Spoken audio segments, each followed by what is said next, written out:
दोस्तों, स्वागत है आपका हमारे YouTube चैनल के एक नए वीडियो में। दोस्तों, मैं हूं मनोज कुमार। आज मैं इस वीडियो के माध्यम से आपको क्लास 10th का हिंदी का दूसरा चैप्टर 20 के दांत लेकर आया हूं और मैं इस वीडियो के माध्यम से आपको दूसरा चैप्टर का A to Z क्वेश्चन कराने वाला हूं। तो आपसे मेरी एक गुजारिश है कि यदि आप हमारे YouTube चैनल पर फर्स्ट बार विजिट कर रहे हैं तो मेरे चैनल को सब्सक्राइब करें, लाइक करें और दोस्तों के साथ कमेंट करें और बेल आइकन को दबाना न भूलें। तो चलिए वीडियो की शुरुआत करते हैं। 20 के दांत सेकेंड चैप्टर, जिनके लेखक है नलिन बिलोचन शर्मा। फर्स्ट क्वेश्चन है, कहानी के शीर्षक की सत्कर्ता स्पष्ट कीजिए। हम लोग जानते हैं कि सांप के पास 20 के 2 दांत होते हैं। उसके टूट जाने पर वह सांप विषहीन हो जाता है। लेखक के अनुसार सेन साहब का खोखा भी सांप की तरह ही विषैला था। वो अपने सामने किसी को कुछ नहीं समझता था, लेकिन जब कासू मदन के द्वारा ऐसा मार खाया कि वह गली में आकर फुफकार भी नहीं सकता, मानो उसके 20 के दांत ही मदन ने तोड़ डाले हो। इस प्रकार हम कह सकते हैं कि प्रस्तुत कहानी का शीर्षक अत्यंत ही सार्थक एवं सटीक है। दूसरा क्वेश्चन कहता है, सेन साहब के परिवार में बच्चों के पालन पोषण में किए जा रहे हैं लिंग आधारित भेदभाव का अपने शब्दों में वर्णन कीजिए। सेन साहब के परिवार में 5 बेटी और 1 बेटा था। सेन साहब और उनकी पत्नी बेटा को बेटी की अपेक्षा अधिक प्यार करते थे, क्योंकि सेन साहब बेटा को इंजीनियर बनाने का सपना देख रहे थे।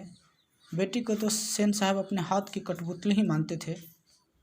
सभ्य और सुशील बेटी के प्रति सेन दंपति का उतना प्यार नहीं दिखता जितना प्यार बेटा के प्रति था। खान पान में भी कासू जो चाहता तुरंत हाजिर हो जाता, परंतु बेटियों के लिए नहीं। इससे यह स्पष्ट होता है कि सेन साहब के परिवार में बच्चों के पालन पोषण में लिंग के आधार पर भेदभाव किए जाते थे। तीसरा क्वेश्चन है, खोखा किन मामलों में अपवाद था? खोखा जीवन के नियम और घर के नियमों के मामले में अपवाद था। चौथा क्वेश्चन है, सेन दंपति खोखा में कैसी संभावनाएं देखते थे और उन संभावनाओं के लिए उन्होंने उसकी कैसी शिक्षा तय की थी? सेन दंपति अपने खोखा के तोड़ फोड़ की हरकतों से इंजीनियर बनने की संभावनाएं देखते थे।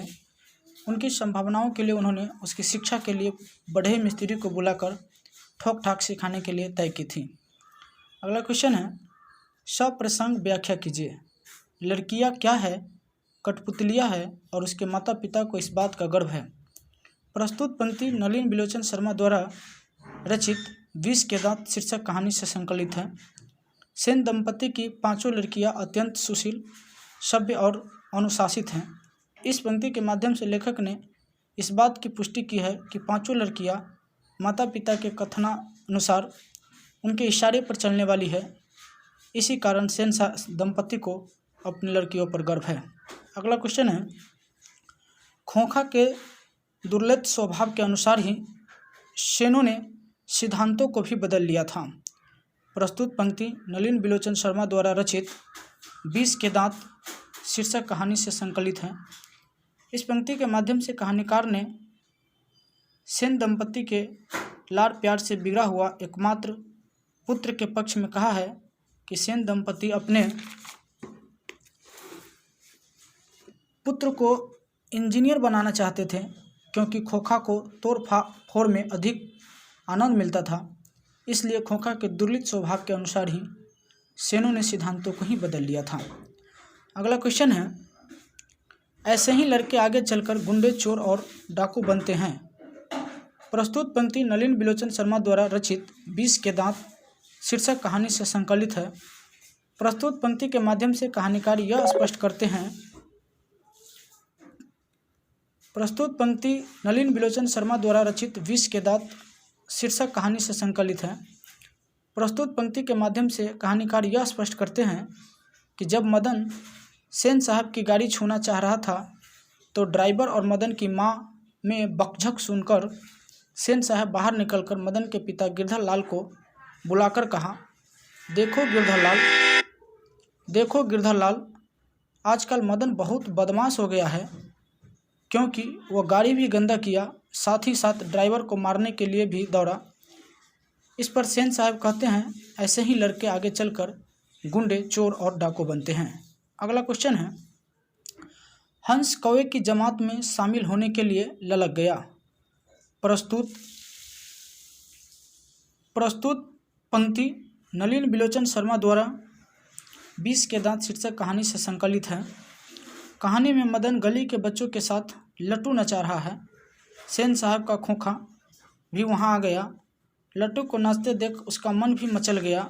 इसी पर कहानीकार कासू को हंस और मदन एवं उनके साथियों को कौवा मानकर व्यंग्यात्मक ढंग से कहा, हंस कौवे की जमात में शामिल होने के लिए ललक गया।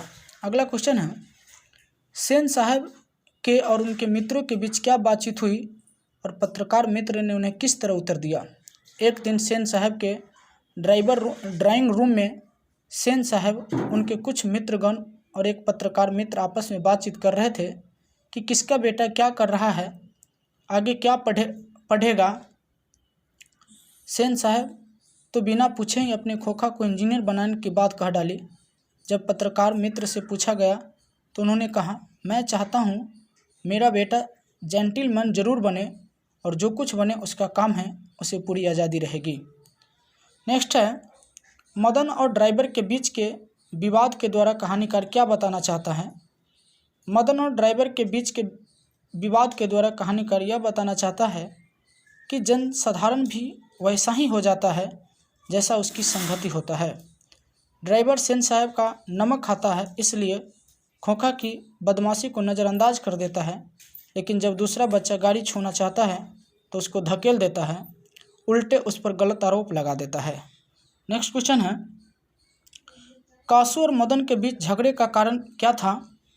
इस प्रसंग के द्वारा लेखक क्या दिखाना चाहता है। कासू और मदन के बीच झगड़े का कारण मात्र बालहट था। यदि मदन को गाड़ी छूने का भी अधिकार नहीं तो कासू को मदन का लट्टू नचाने का भी अधिकार नहीं। फिर भी कासू रोब से लट्टू नचाना चाहता है, जिससे झगड़ा हो जाता है। इस प्रसंग के द्वारा यह दिखाना चाहता है कि बच्चों में भी प्रतिशोध की भावना जगती है। किसी भी बच्चे को यह ज्ञान नहीं होता कि मैं बड़े बाप का अथवा गरीब बाप का बेटा हूँ। नेक्स्ट क्वेश्चन है, महल और झोपड़ी वालों की लड़ाई में अक्सर महल वाले ही जीतते हैं, पर उसी हालत में जब दूसरे झोपड़ी वाले उनकी मदद अपने ही खिलाफ करते हैं। लेखक के इस कथन को कहानी से एक उदाहरण देकर पुष्ट कीजिए, स्पष्ट कीजिए। महल और झोपड़ी वालों की लड़ाई में अर्थात कासू और मदन की लड़ाई में मदन के अन्य मित्रों ने कासू की मदद नहीं की, जिससे कासू हार गया। यदि मदन के मित्र कासू की मदद करता तो कासू ही जीतता। प्राय यही देखा जाता है कि झोपड़ी में रहने वाले लोग अपने ही खिलाफ आवाज़ लगाते हैं, जिसका परिणाम यह होता है कि झोपड़ी वाला पराजित हो जाता है। नेक्स्ट क्वेश्चन है, रोज रोज अपने बेटे मदन की पिटाई करने वाला गिरधर मदन द्वारा कासू की पिटाई करने पर उसे दंडित करने की बजाय अपनी छाती से क्यों लगा लेता है।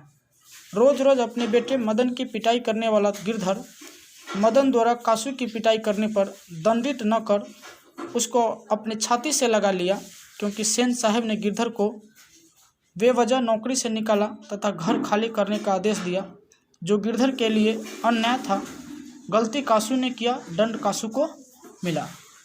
सेन साहब ने गिरधर के साथ अन्याय तो किया, लेकिन वह सेन साहब को दंडित न कर सका, लेकिन उसका बेटा मदन कासू को दंडित कर उचित किया, इसलिए वह अपने बेटे को छाती से लगा लिया।